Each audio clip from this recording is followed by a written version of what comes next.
Today we're going to be answering the question, how good are Upper Park disc golf bags? Really?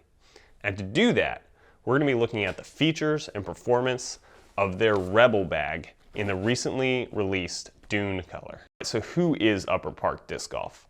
Well, they started in 2011 and they've been focused on creating premium bags in a sustainable way.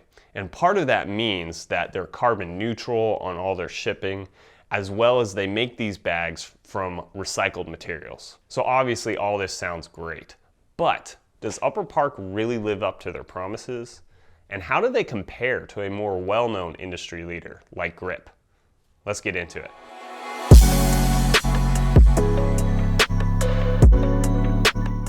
Well, the cat's out of the bag. I really like the Upper Park Rebel. First and foremost, because it's so lightweight and comfortable. To me, that's one of the top priorities of any disc golf bag.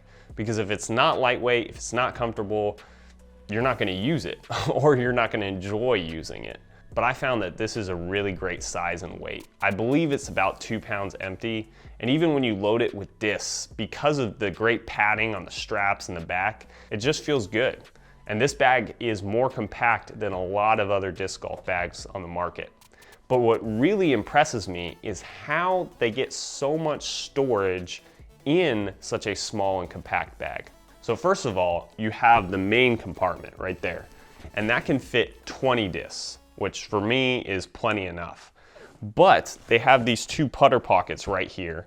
Those can fit 4 discs each if you really stuff them. It's more 3 is probably a better size. And you also have these huge side pockets.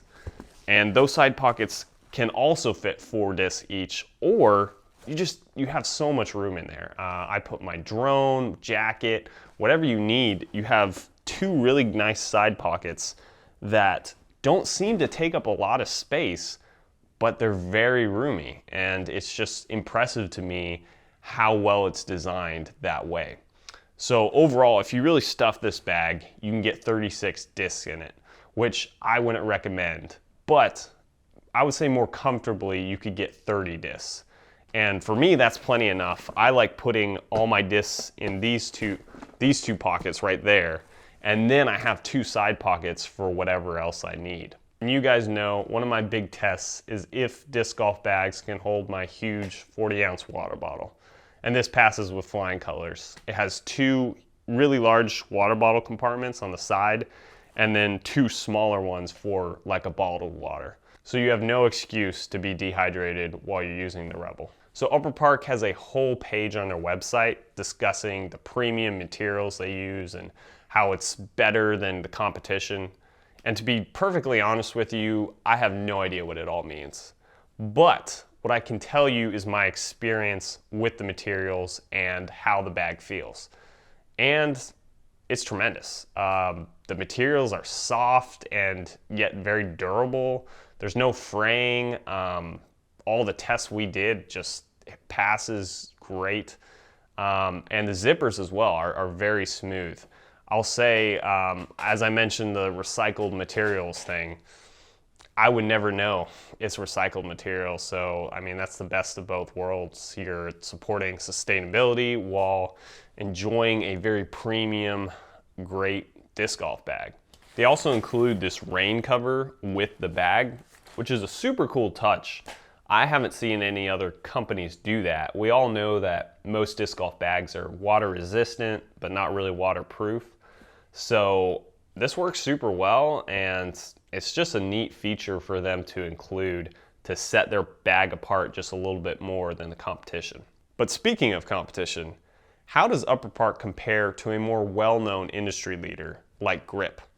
Well, right here I have a GRIPeq BX3.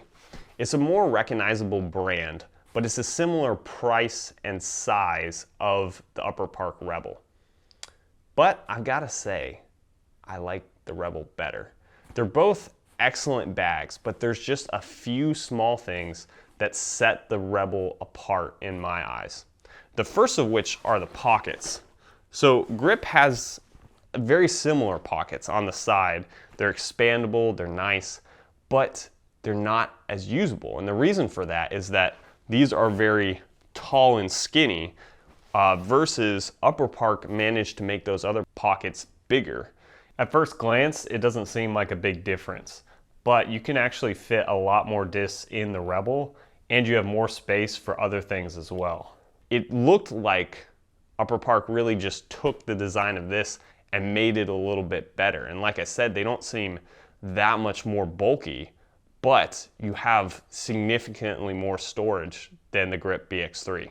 Another thing that the Rebel does better, in my opinion, are the putter pockets. So GRIPeq, the BX3, does have these two putter pockets, but as you notice, first of all, they're very small and they're pretty tight to get discs in and out of, but also they're on the outside of this flap. So if you push it in and put discs in here, it's not gonna be as accessible as the Rebel is.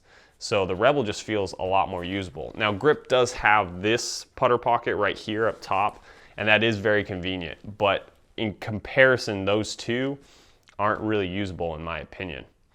Another thing that's just slightly better about the Rebel, I would say, is the materials. Both use fantastic materials. Both are very durable. It would be a toss-up to say which one would last longer, but I just kind of like the feel of the Upper Park bag. I don't know what it is. It just feels a little softer. So I don't know, that's just my opinion. And then the final thing I would say is just some of the small things. So Upper Park, of course, includes that rain fly, which is great, but they also include these dividers that you can put in that divide your putters, your drivers, whatever you want to do.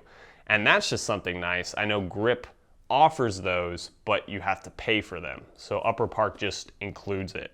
Now GRIPeq does have a few advantages over the Rebel. First of all, they have this Velcro strip right here, which if you're big into customizing your bag with patches, this is the option you're going to want to choose. They also have a bit more color options available than the Rebel currently. Now I have heard rumors of Upper Park offering custom painted bags. I haven't seen that yet, but stay tuned in the future. That might be something we might see. So to wrap up, I really like the Upper Park Rebel. It's lightweight and yet has a ton of storage. It looks and feels premium, but it's a better price than competitors like GRIPeq or Pound. Now at $210, it's still quite the investment, but at least you can rest assured knowing that you have a lifetime warranty and it's made with the best materials on the market. And guys, to be perfectly honest, I did not want to give away this bag. I wanted to be selfish, I wanted to keep it, but we always try to pass along value to you guys, whether that's great content on our blog or with giveaways. And so we're going to be giving away this Upper Park Rebel. You can check the link in the description, sign up there, and there's bonus activities you can get more entries and have a greater percentage of winning. So check it out there and hope you win. Thanks for watching, everyone. If you enjoy this type of content, please subscribe to our channel. It would mean the world to us, and we'll see you in the next video.